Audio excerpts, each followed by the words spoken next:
Welcome to western jewellers. இன்றைக்கி 2 கொடியை உங்களுக்கு எக்ஸ்பிளைன் பண்ணுறோம். ஃபஸ்ட்டாக காட்டுறது வைரக்கொடி, செகண்டாக காட்டுறது வந்து நூல் கொடி. இது இந்த ரெண்டையும் நீங்கள் ஒப்பிட்டு பார்க்கக்குள்ள இது ரெண்டும் வியோவில் சேம் தான். ஆனால் வைரக்கொடி வந்து 15 பவுன், நூல் கொடி வந்து 9 பவுன். நீங்கள் குறைஞ்ச காசில் பெரிய ஒரு வியோவில் இருக்கணும்னா நீங்கள் நூல் கொடியை சாய்ஸ் பண்ணலாம். நல்லா சாலிடாக லைஃப் லாங் லாஸ்ட்டாக இருக்கணும்னா நீங்கள் வைரக்கொடியை அக்செப்ட் பண்ணலாம்.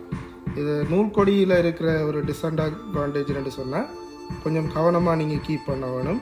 மற்றது வந்து இன்சைட் வந்து நூல் வச்சு தான் இதில் பொலிவுக்கு நாங்கள் ஆட் பண்ணுவோம். வைரக்கொடி அப்படி இல்லை, சாலிடாக இருக்கும். இன்றைய கோல்ட் ப்ரைஸுக்கு நீங்கள் எது வேணுமென்று நீங்களே சூஸ் பண்ணிக்கொள்ளணும்.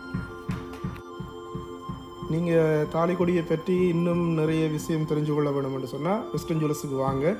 எங்களோட டீம் எப்பவும் ரெடியாக இருக்குது உங்களுக்கு எக்ஸ்பிளைன் பண்ணேன். தேங்க்யூ.